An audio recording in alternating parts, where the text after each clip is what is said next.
Greetings, brothers and sisters. I got mostly funny things to get to today. Joe Biden goes to Maui. And one of my viewers sent me a clip that I checked my Instagram messages for my email. And then I saw that my wife also sent me this clip. So I think that a number of people have probably already seen it. But there are local Hawaiian peoples, most of them, I think, indigenous Hawaiians, who are seeing JoJo Magoo's motorcade pull in. And I can't show you it because it would just be too many bleeps. Right? Like, they're all saying F you to him and giving him the finger. And it goes on for a long time, the whole motorcade. Thanks for nothing. And so that's how he's welcomed into Hawaii by the local people. And then he has a series of gaffes. I'll be covering the Hawaiian thing, I guess, for a while on and off on my other channel. I've been covering it. And, it's an overwhelming internet response. And I just put up a video today on August 22nd, Tuesday. This video will probably come out tomorrow. That there was, the governor said don't use social media. Influencers are bad and stay away from them. Stop watching them. That's the governor of Hawaii said. And they've lost the battle on this one because it seems like everybody knows that it's BS. No one's believing that this is legitimate. And, whatever, I talk about not having a response or a tactic to fight the beast. But certainly in terms of what people believe, people aren't buying into the official story. That part's over. And, we're rounding the corner where it looks like they're going to bring back COVID, possibly this fall, or a variant. So there's all that. And I'll show you that in a moment. I'll show you JoJo Magoo's gaffes. And I was sent another video, which I really can't show you. But it featured, it was from Mexico. It was, there was, the language on the side, the description had to be translated. But it was two women looked like possible prostitutes walking down the street. And there was some kind of security camera that caught them. I don't know if it was real or not, but let's just go with it's real. And one of the women is bent over and having some kind of it appears chest pains. And a man comes up to them and the other woman's holding her friend up and says, "Can you help us?" And the guy starts, trying to help this woman who's having what he considers a heart attack. And the other woman sneaks up behind him and injects something into his back. And he just goes limp, like he's paralyzed. And they just take everything from him. They take his watch, his wallet. They just loot the guy. And so, I just thought that was all interesting. I can't show you the video, but I just wanted to mention it while it was fresh in my mind. So I got a bunch of things to get to here. Let's go with the JoJo Magoo clips here first. Okay, so this is JoJo Magoo. I mean, just look at this picture right here. Would you hire this guy? Just look at him. I mean, he should be, on the golf course or in some recliner somewhere. His days of working and being a competent, contributing human being are over. And he demonstrates this every time they put him up on stage. I don't want to compare difficulties, but we have a little sense, Jill and I. But I'm going to do it. I know that you guys just suffered a tragedy, but let's talk about me because, this is kind of about me, right? It's about me. I'm the president. I'm here. I got stories. You guys are the only guys with fires. What it's like to lose a home.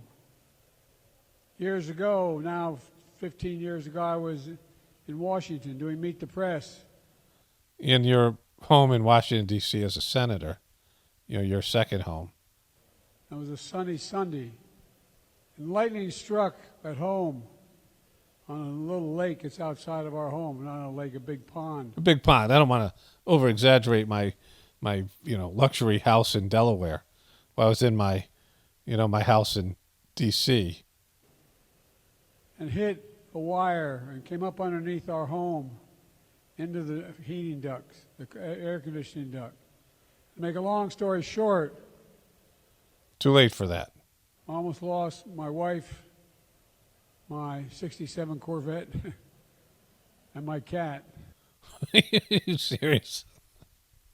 People died, right? Like, people were waiting in the oceans for 8 hours as, if you talk about the historical tragedy here, these are people who have been occupied, indigenous people, many of them, and have been colonized by people like Joe Biden, ancestors of Joe Biden, and, politicians and the American government who came in and took their island from them, right?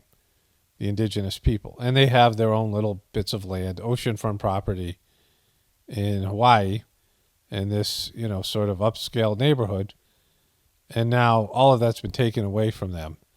And, they've lost. I've talked about how we don't really have a, countermeasures or leverage. And, they're just pushing their agenda through, out of desperation, the powers that be. And there isn't a, counteroffensive. But there is information that's getting out there because of the internet. And as far as I can tell, the majority of people don't buy this story at all. And they see it as a land grab. They see it as, this is Democrats and Republicans. And, this guy who's showing up to this operation that involves probably the U.S. military-industrial complex, the intelligence community, and then the celebrity aspect of the New World Order, and this land grab that's about to happen, where there are deaths and, all of it.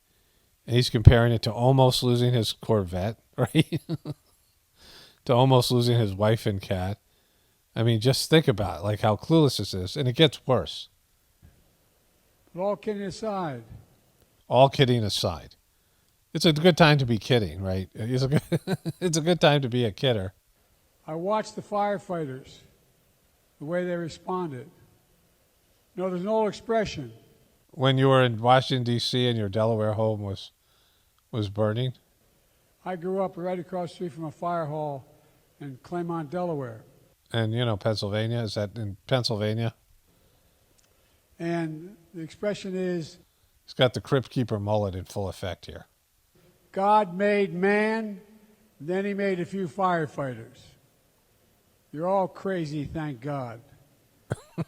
Because, our heroes got to be crazy. We need some crazy men. It's just crazy enough to work. The only people who run into flames to help other people. And they ran into flames to save my wife and save my family. Not a joke. Not a joke. The smoke and the fire. What would make you think that's a joke? Yeah, I'm just joking. Fire never happened. It happened to somebody else. I'm plagiarizing their story to make me feel like, I'm a part of what you guys are going through. No, it's a joke, kind of a joke. Firefighters here can tell you sometimes smoke is so thick from the windows out, it was that thick inside the home. Yeah, you're laying it on pretty thick here, bro. And we were insured. We did not have any problem, but being out of our home for a better part of a year was difficult. I can only imagine what it's like to lose your home. Yeah, you can, because like that story is nothing like what these people suffered. It's not even close, right? You had a second home, you had money, whatever was going on. You had an 18-year-old wife who was a former babysitter who was married to another dude, and she decided that marriage wasn't going to work out because she gave it a good shot, For the 2 or 3 months she was married to him, she latched on to you and your perverted family, and you raised a good crackhead son, and you've lived in privilege your entire life, especially here as a senator. And so nothing that you're saying is resonating with them because their experience is completely different. They're completely different people than you. And you botch that with insensitive stories and saying it's not a joke. I'm not joking. This is really serious. This actually happened. Apparently, according to the New York Post, Biden faces brutal backlash for poor taste jokes while visiting Maui fires site comic relief tour.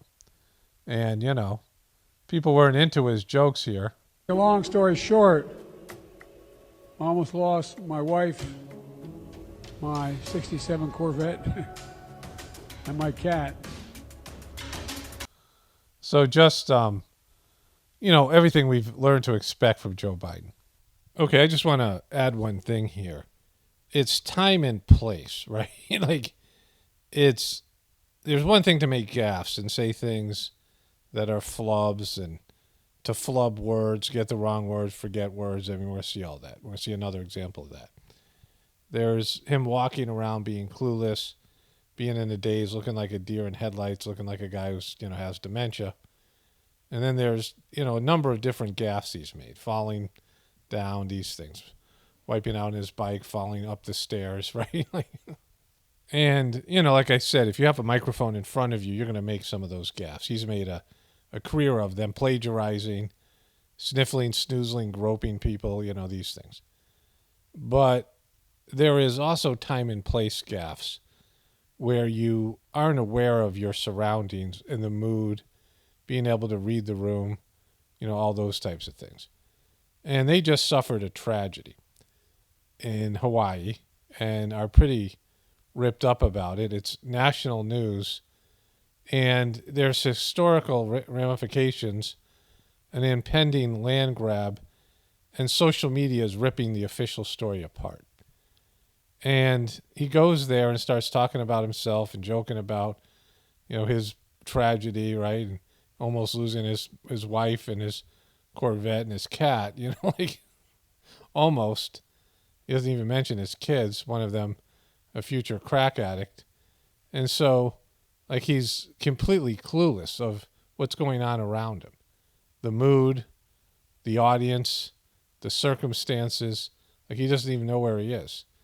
And he should be screened, and he's talking off the cuff here. And, it's completely clueless in a way that's, you can't explain away by being, some kind of diagnosis like being autistic or being socially inept or something. This guy is a professional politician, and he's shown signs of dementia, and he's out there just getting it wrong, in a way that's insulting to the people that he's allegedly there to help. So in this gaffe, he can't remember the word Maui. Searches and rescue operations. The Army helicopters help fire suppression and efforts on the Big Island because there's still some burning on the Big Island, not the one where you see on television all the time. Not the one where you see on television all the time. Maui, right? So he couldn't remember it. He's been, he's flown there and briefed numerous times, and, he just sucks. I mean, this is an incompetent person, a bad person who's now senile. So the next thing here is Caitlin Collins. She's the anchor of CNN Primetime weeknights at 9 p.m. And I've been waiting to talk about this for about 2 weeks because she and Poppy Harlow joined disgraced Don Lemons when he was finally yanked out of his 9 p.m. time slot because he sucked for years. He was clueless. He was stupid. He was, everything bad. He was just a joke. And he was getting killed in the ratings. He did okay during the Trump years, not as well as Rachel Maddow and Fox, but he was, he and Chris Cuomo's had their, that was CNN's best time when there was all these people freaked out about Trump and they tuned into CNN to listen to these guys talk about it. But Don Lemons was disgraced and demoted, even though he claimed he wasn't, right? He said it was a promotion. Let's run all the Don Lemon memes right here, just to get a sense of his, all of it. There's nothing fake about CNN. A person who writes everything that comes out of my mouth, not everything, but the things that make sense. Susan Lay is great. But I was not demoted. None of that. This is an opportunity. This is a promotion. This is. Are you guys hammered? Oh my God. Are you guys hammered? No. Boo-hoo. Ooh, cancel culture. Think twice. Yeah, I said it. The hypocrisy is off the charts, and it is sickening. And so he was put on this show. Clearly, Caitlin Collins was the person with the least amount of gravitas. She was a former White House correspondent who asked Trump some, semi-tough questions. And they were grooming her to be some sort of star over there at CNN, but she just wasn't good. Like, she just didn't fit the mold. And so she was the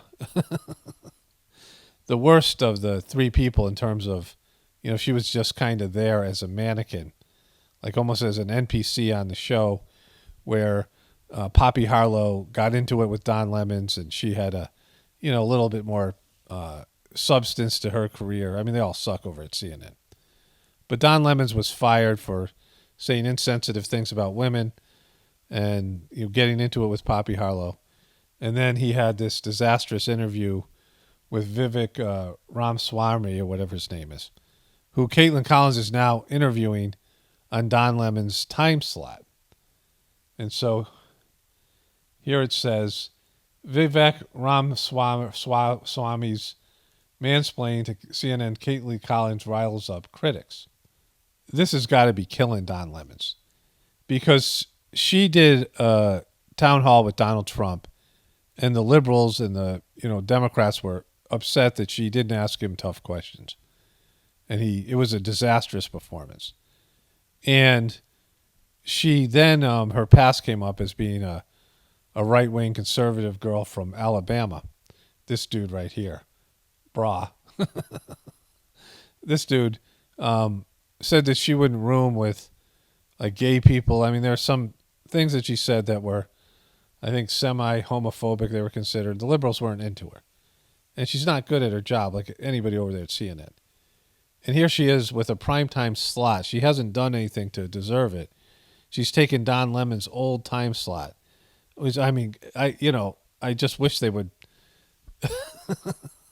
get Don Lemon talking some truth about how he really feels about this, right? And Don Lemon was interviewing this guy, and they got into it. And Don Lemon said some things that were inappropriate. He acted in a way when he was already, they already wanted him out.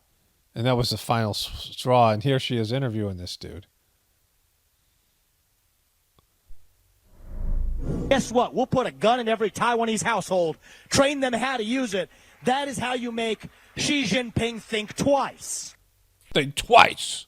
You got to make him think twice. It's a tough guy.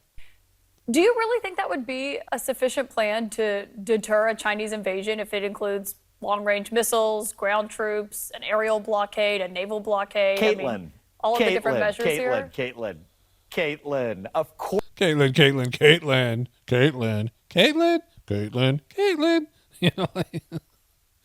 That's he's very condescending here. He's a Republican candidate who is getting a lot of love on CNN and MSNBC. Like, he's very polished. He's very obviously bought and sold. He was very slimy. He's a typical politician, right? I think he's a former successful businessman, but there's just something about the guy that's unlikable and fake. But they love him over here at the these networks, especially CNN. Of course, it's not sufficient. You take that tiny little clip when I've articulated at the Nixon Library last week, a 1-hour speech with a whole range of deterrents. That is part of it. But I've also said that I would pull Russia out of its military alliance with China.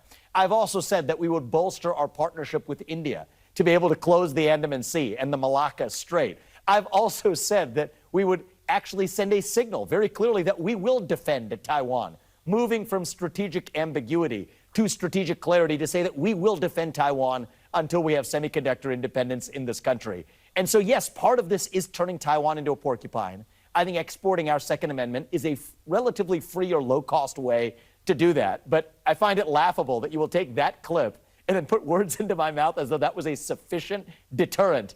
Caitlin, with due respect, that's a joke, especially when It's a joke, Caitlin. Caitlin's a joke, just like you and Don Lemons. We're not putting words as expansive of a deterrent strategy as I have. It's not putting words into your mouth, and it's not saying that you didn't say those other things. It's just saying that you... This fake political smile. did say that part of your I never effort said when it it was comes sufficient. to Taiwan I never is said it giving was sufficient. people in Taiwan handguns. This is really funny, Caitlin. It's been very educational for me to learn how media works. Yes, that is important. No one ever said that was sufficient to deter an invasion. Okay, so this is really bad content. I mean, I couldn't find any clips of her show on YouTube. I searched for it. I couldn't find anything on YouTube. Like, I've seen clips of her. I don't know. Maybe I've seen them on CNN themselves. I don't know what it is. When I realized that she had Don Lemon's time slot, and I was, very happy that day. Right? It's a wonderful turn in the story of the debacle that is Don Lemon's. So Jen Psaki does this thing where she gets up and close and personal with Democratic representatives. Now she's with the deplorable Jamie Raskin in his do-rag. Jen Psaki, welcome to Maryland's beautiful 8th Congressional District. I'm happy to be here. Well, Should we go welcome. hike? Let's go hike. Let's go.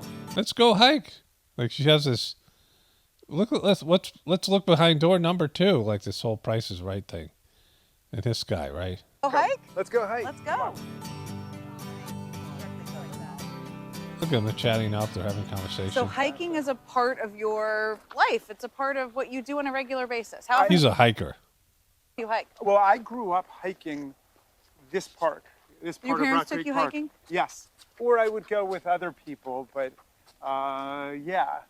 I remember this area well from when I was a kid. And When's the last time you've been here? When you're not sucking in Washington, D.C., when's the last time you've been here? we took all of our kids hiking here in Rock Creek Park. Not, we didn't exclude any of our kids. We took them all. Like, even the bad one, even the one we don't like, we took him too. Like, we all of our kids. We're not just taking the ones we like. We take all our kids here. And it's really absolutely magical place. Mm-hmm. Looks magical. As you can see, with very thick tree canopy. Mm-hmm. This is the Boundary Bridge connecting Maryland to Washington, D.C. When Donald Trump was inaugurated, and You know how long? I knew they were going to bring up Trump at some point. Like, but it didn't take them long. They're 50 seconds into this. He's talked about the magical forest, his love for hiking, not excluding his children, and now he's talking about Trump. my colleague John Lewis called for a boycott, and we all decided not to go. I instead went on a hike, and I invited all my constituents to come That on a feels hike. healthier. So, yeah. Now, you just entered remission for cancer, which is amazing news. How are you feeling? Well, thank you for asking, Jen. I feel Exactly. Thanks for asking. I want to talk about my cancer. I mean, you think you were going to get through this whole interview and not talk about my cancer? Come on, Jen. well, hugely better from what I was feeling like during the thick of chemo. It was a brutal process, but my neuropathy is gone, and my nausea is gone. My appetite is back big time, and I'd say my energy is up around 80% now. Wow, that's an amazing story. What about your do-rag? I'm back in the land of the healthy, so I'm very grateful for that. You've kind of brought bandanas back to cool again, I would say. Yeah, come on. There's nothing cool about Jamie Raskin. You got one from a pretty famous person, Stephen Van Zandt, right? No, I didn't get one. I got a dozen. Oh, a dozen from him. What was your Yeah. reaction when you got those? I couldn't believe it. I mean, what had happened was I put one on when my hair really started to fall out with the chemo. And then, Chemo. And a reporter said to me, what are you doing? Are you dressing up like a pirate? I said, no, I'm dressing up like little Stephen Van Zandt, because I always thought it was a cool look, and I figured that would be a way to do it. He saw the article, and then he sent me a big bag of these bandanas, and he said these are, they're not a present, they're a hand-me-down. Oh, but he'd used them. Yeah. He used them. You got used bandanas. He's been using a sweaty, drug-induced rocker Steve Van Zandt headbands, do-rags. Who else do you love in terms of music? I love REM. I mean, I'm showing my age here, but I'm kind of a classic Young rock people kind can of love guy. REM too. It's okay. Well, I'm glad to hear Very it. young people. The young people, especially the young women on my staff. There's nothing more that the Democrats like is very young people. they love Taylor Swift. Oh, And so yes. I've been trying to educate myself. Now, I know that you were a big Shakespeare fan because I've heard you quote Shakespeare. Yes. How did that start? Do you have a favorite play, sonnet? Well, yeah, I guess it started in high school when I first started reading the plays, including, you know, Romeo and Juliet. Okay. So you're a Romeo and Juliet fan. Let's go to the end here. They are sitting here by the river. And I've thought about that a number of times. It feels applicable in the some last days. few years. You know, you could read Shakespeare just for hours and hours and not find any trace of judgment or prejudice in them. It's all about... You know, like that time when you heard Donald Trump got elected, you decided not to go to his inauguration. You went to a park because you were so convinced that he couldn't be a good president. You were already, you know, even though he hadn't served a day yet. Understanding humanity in its full three-dimensional beauty and complexity and depth. And that's why Shakespeare is profoundly comforting to me. Thank you for taking This is some wonderful content. me to one of your favorite spots, which now I think is one of my favorite spots. Exactly. You convinced me. You won me over. Looks like some kind of a hobbit here. Welcome anytime. The pleasure's all mine, Jen Psaki. And it's free here. That's free. the great thing about a public park. I appreciate it. I'm coming back. Oh, please Thank come you so back. much It's free. You know, neither one of us could afford to go to a paid park. again. Thank you. There it is. Nobody there. They cleared it out. Rock Creek Trail, Knowles Avenue, Lake Needwood. There's Jen Psaki. This is from the Business Insider on this Newsbreak site that lots of my people watch who send me messages on Instagram. They send me stuff from Newsbreak.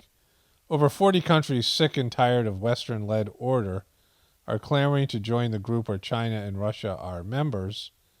So there are Brazil, Russia, India, China, South Africa, and the BRICS bloc. And now there are these other countries that are bailing on America, you know, and Joe Biden is, I mean, his administration, I guess Trump had a hand in this as well. But Saudi Arabia is the big one because of, you know, the petrodollar, which is coming to an end. And then, you know, America's on the ropes, right? Sam Bankman-Fried whines he isn't getting his ADHD meds, vegan meals, in jail, subsisting on bread and water. So he gets out and there's a siren going. I'm not going to play it because YouTube's bots will react to it. But here he is. He's literally now subsisting on bread and water, sometimes peanut butter. Continues to follow his principles, is forced onto a Spartan diet because he's being served a flesh diet. How dare they feed him flesh in prison? I want to get to a comment now, but I want to establish this reality about Donald Trump's. I got a couple of comments to get to from my earlier video talking about Joe Biden and this coup that happened, and then Trump having this obviously substantial relationship with Jeffrey Epstein.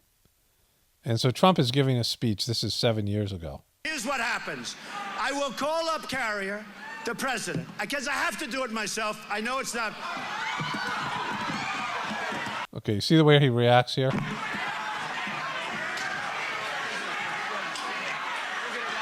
Okay, let's show you that again. So he's giving a speech, and some guy storms the stage, and he, you know, he tries to duck on. I mean, look at the guy, right? I'm going to slow this down and show you this as I read the comment. Okay, so I'm going to run this on a loop. This is from like 7 years ago, 2015, 2016, when he was campaigning against Hillary Clinton. And so this is a video that was about the coup that happened in America that's so obvious now by the intelligence community that's just running things under Biden. And it really started with Trump. And I talk about how both Biden supporters and Trump supporters won't acknowledge the reality of, you know, Trump sucking and Biden sucking, and no matter what information they get, they just won't admit to it. And so I talked about how Trump was clearly complicit with Jeffrey Epstein, claims he was friends for 15 years, partied with him, seen dancing with him, talked about him being a terrific guy and how he liked girls young, and all the other creepy stuff that Trump's done over the years. And I'll show pictures of that. And the person says this: you missed that Trump backhand Epstein and banned him from Mar-a-Lago once he found out he was hitting on a 14-year-old girl there. That's Trump's story, right? And there's nothing about backhanding him. This person is, you can see how Trump handled a crisis here, where his life was at threat. You see him panicking and cowering. And I don't care about this. Yeah, sure. Somebody's running on stage, and but the way he reacts here, you can see Trump by the way he moves. He's not an athlete. And he's, grown up in a rich family, probably was never in a fight in his life. And if he was, he lost, unless he was like 14 and the other kid was like 8. Trump is not a fighter. And I don't care. Like, it doesn't mean anything to me. I don't want Trump to be a fighter. In fact, I praised him for, boasting about the military, but not invading countries and giving into the military-industrial complex. Trump reined in ISIS, which was an American asset, and all the other things Trump did that I praised him for. There's things that he did that are actually good. But he's not a fighter. He didn't backhand Jeffrey. It's just stupid, right? And this is how this person sees it, because this was written in a book that Trump, 2 years after Jeffrey Epstein was busted for, his original charge of child trafficking in Florida, which Trump knew about this, he still was friends with him. And the falling out happened at Mar-a-Lago. According to Trump, that Jeffrey Epstein hit on a 14-year-old girl that was a friend of, was somebody that was Trump's guest at Mar-a-Lago. And so Trump knew about this for years. He didn't know about it. He says he didn't know about QAnon, the Cubies. He didn't know what it was. And this was late. This was like in 2020. He was claiming he didn't know what they were, right before the election. And so he lies all the time. And he's not a physical guy. He's not a fighter, and that's fine, like I said. But he didn't backhand him. And this doesn't absolve him from his friendship with Jeffrey Epstein. It's just wishful thinking on this commenter, wishful thinking that Trump did something. You missed that Trump backhanded Jeffrey Epstein and banned him from Mar-a-Lago once he found out he was hitting on a 14-year-old girl there. TS had hundreds of thousands of guests at parties and acted like that, so he's a womanizer. I'm not a Trumper. Comparing him to a pedo is just your opinion, whatever. Well, if you're not a Trumper, then why would you defend him? Because he's totally a womanizer, and they're young women. And he's cheated on all his wives. And he was pals with Jeffrey Epstein. And everybody knew. Like, he's not clueless. And he was still saying good things about Giselle Maxwell. Because, she was Did Trump partake like Prince Andrew? I mean, Prince Andrew, these are, big-time people. Prince Andrew, I think, was he second in line to the throne before Prince Charles had his kids? Or he was, somewhere on the list, right? He was the Queen's favorite child,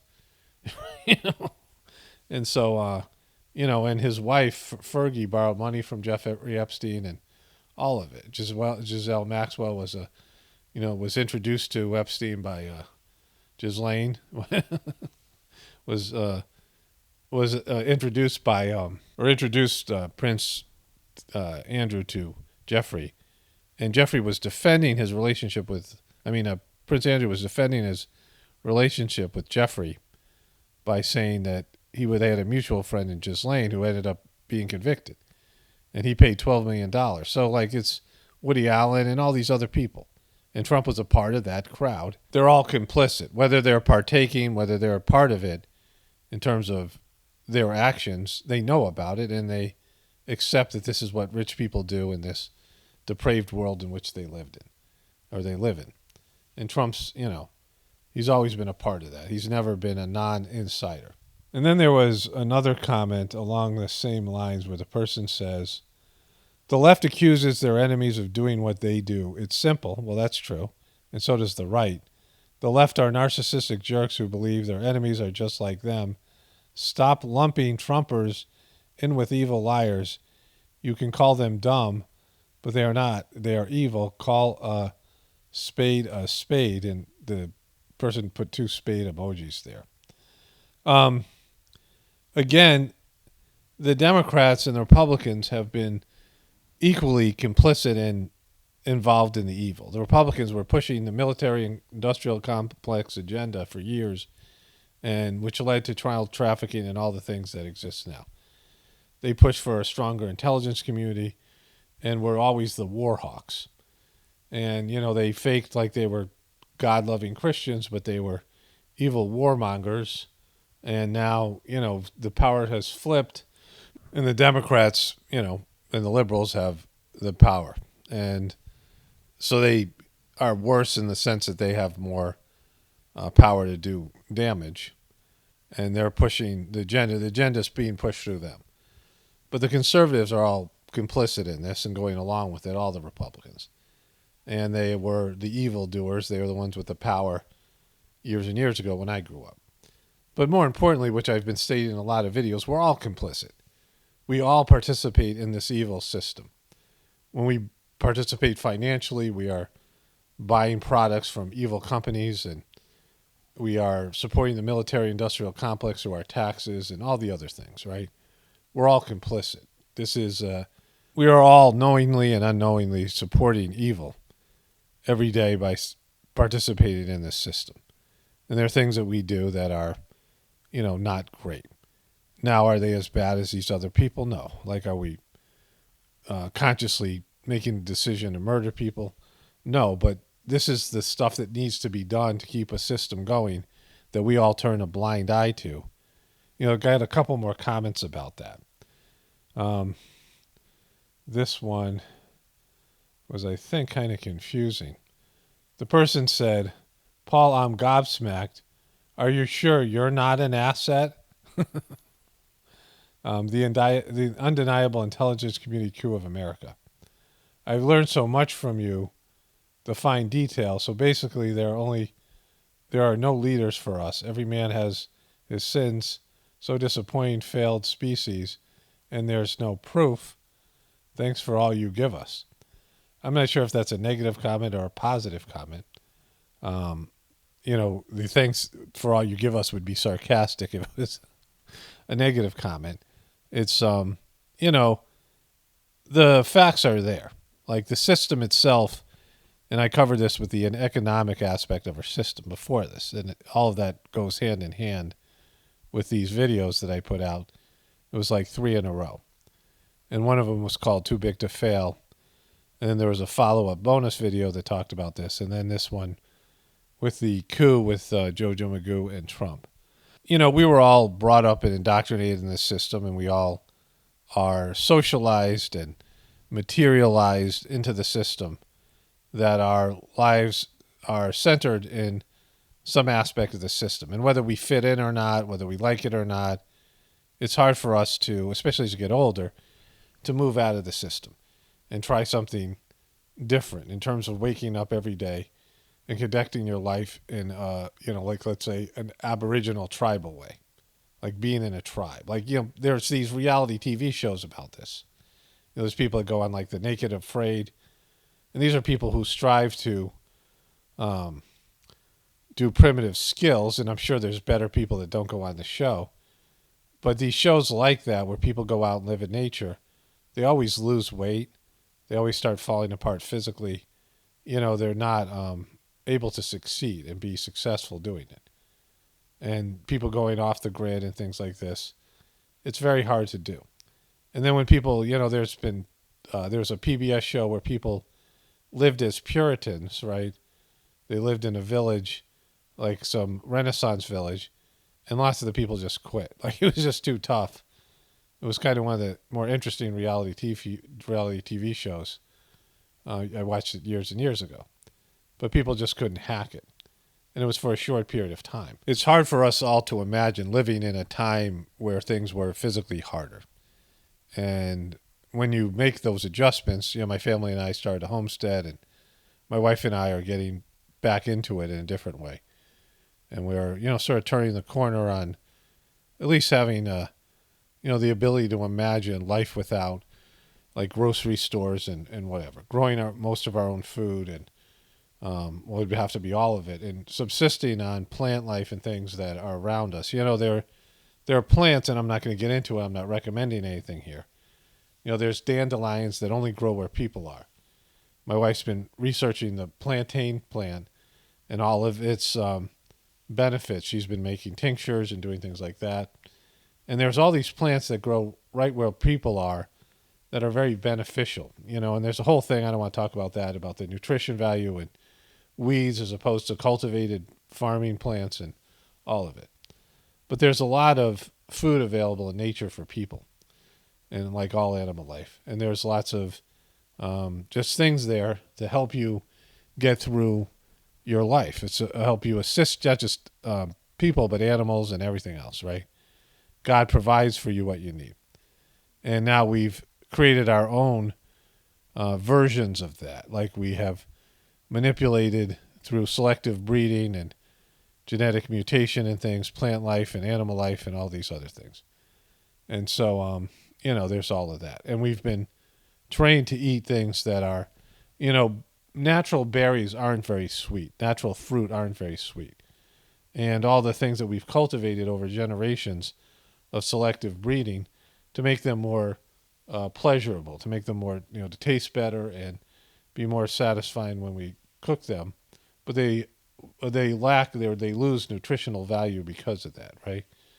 And so we have food that tastes great, but, they have these superfoods that are, natural foods that haven't been tampered with by people and don't taste very good. They're hard to get down.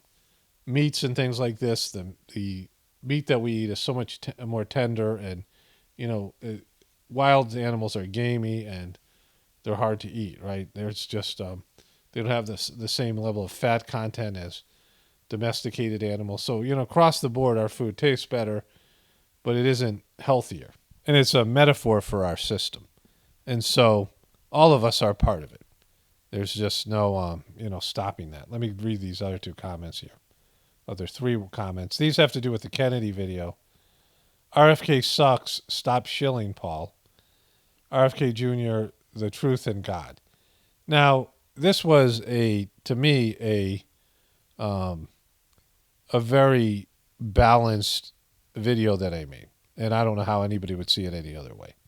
I had made videos where I talked about RFK Jr. being a truther, which I believe he is to whatever that means. And, being a candidate that did something that was different, which was he was just going to tell the truth.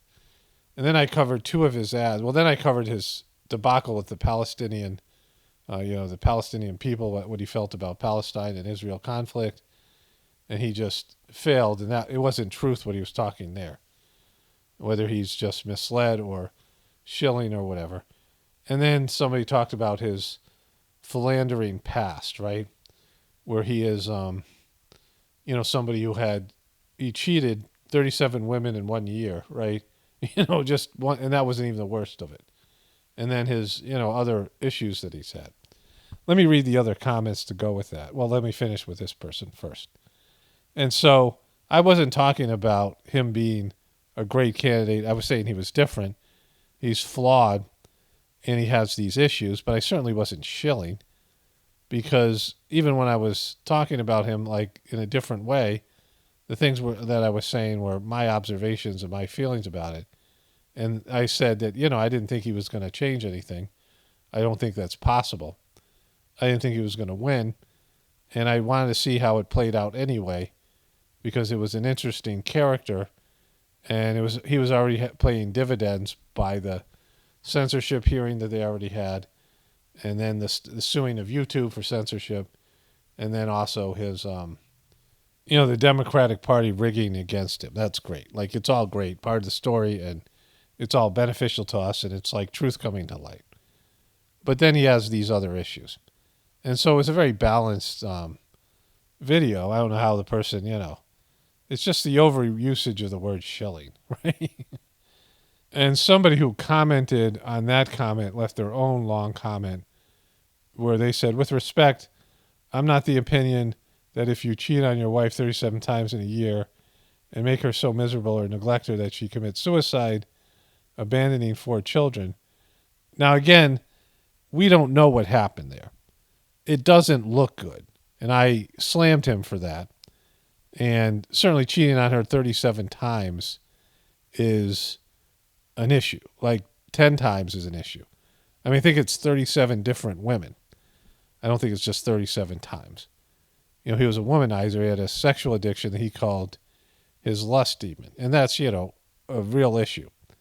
And I'm sure it didn't help his wife, who, you know, I don't know if she would commit suicide. I mean, she had those tendencies and some scars, but it didn't help him being a, you know, whatever he was doing.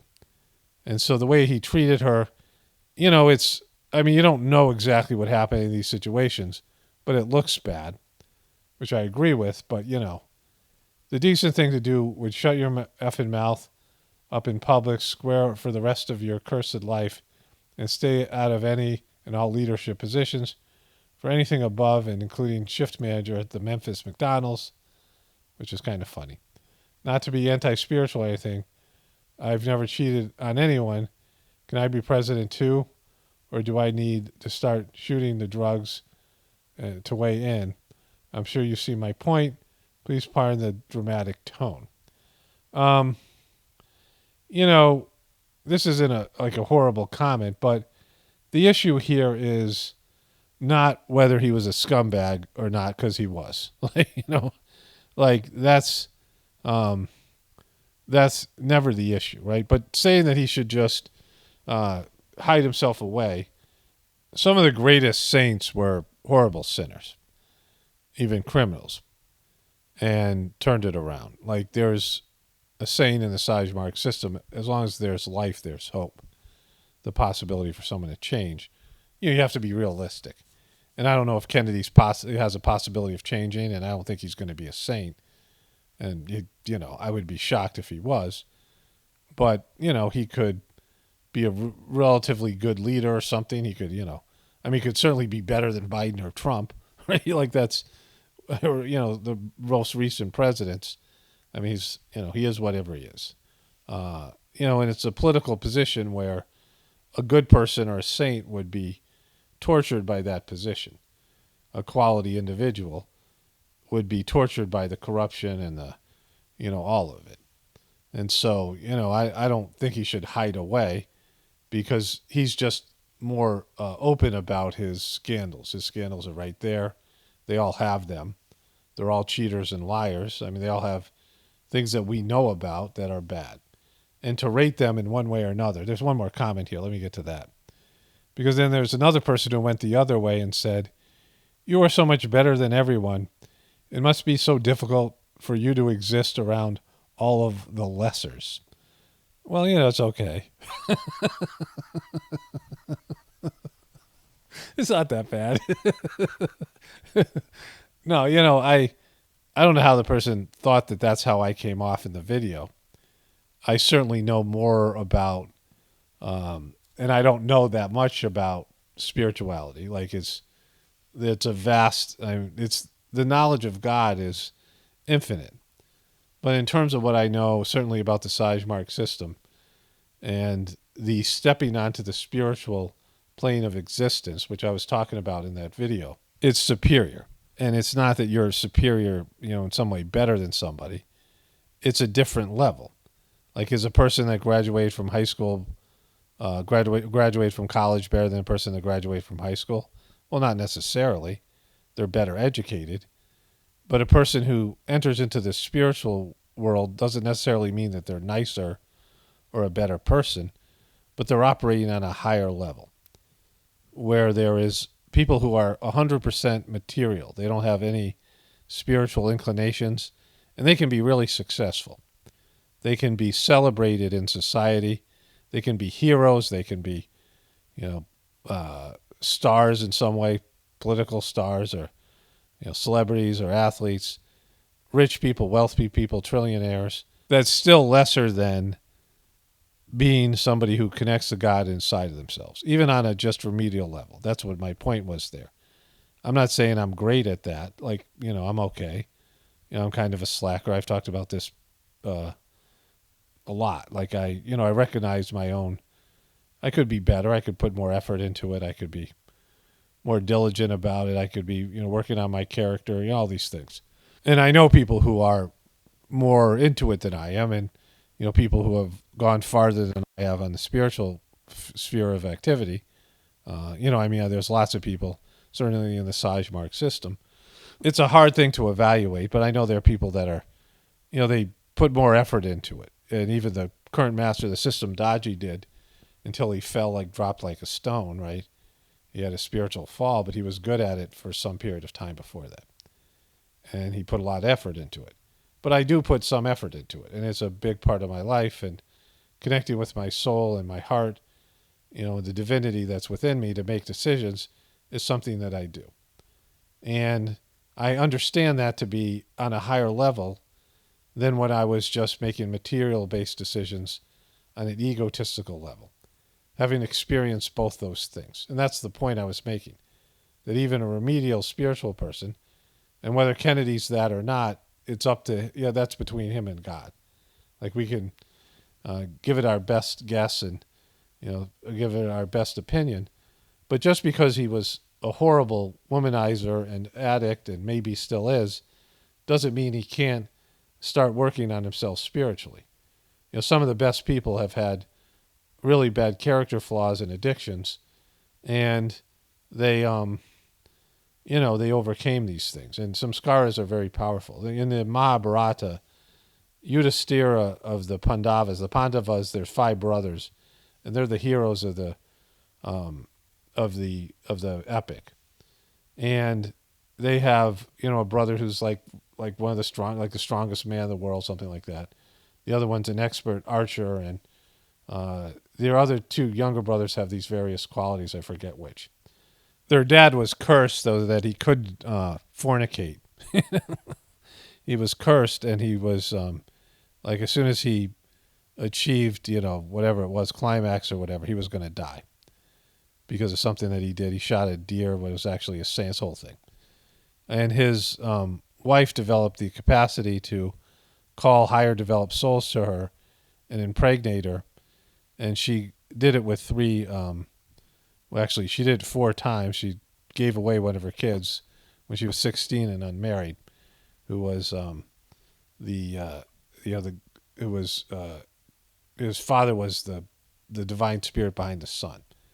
But Yudhishthira's father was Dharma, who was in charge of duty and, being a good moral person. And Yudhishthira was a great person on lots of levels, had all the great qualities of a leader, but he had an addiction to gambling, and he gambled away all of his, they had a kingdom, he gambled away the whole kingdom and his whole family and his brother's wife, And so, he had this one flaw, an issue, and people have them. They have weaknesses, and, that did make him not great at these other things, but, certainly it was an undesirable characteristic or quality. So having said all that, all I can say about Kennedy is he's like the most compelling candidate. I don't think he's great. He obviously has a lot of character flaws. He has to redeem himself on the Palestinian-Israel thing. And apparently he's going to be interviewed by that guy, Max Blumenthal. We'll see how that goes. And human beings in general, it's hard to trust any of them. Like, I trust human beings to be flawed and to fail and to be weak. And if they do good, if they exceed my expectations, then it's a real bonus, right? It's a bonus hole. I don't know when that's not going to be funny, to me at least.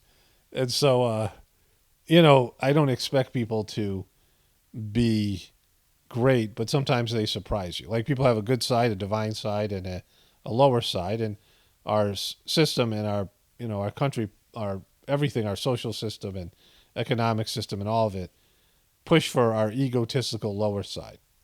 Push for us to be selfish, to be narcissistic, to be sociopaths, to be greedy, all the, entitled, all the things that we are. and weak in other things. But people still have that other side, and you see it even in the worst of people. It emerges. And for that, we have to have some level of, at least there's the possibility that people will do the right thing. And I don't count on it, but I have to be open to that possibility, that we rise up to a higher level, and all of us have that, that ability. And it's something that a spiritual person is always working on. And whether they're successful or not, they have to come back in. And if they did it wrong, they have to, lick their wounds and try again and, work at it until they get it right. Whereas materialistic people, it's just doing whatever your ego wants you to do, what's best for you materially. And morals and ethics and things don't really come into play. And so, that's what I was responding to. Anyways, only spirituality will save this world. It's Paul Romano, definitely pointing for the Apocalypse and the Ascension. Everyone have a blessed day and be grateful.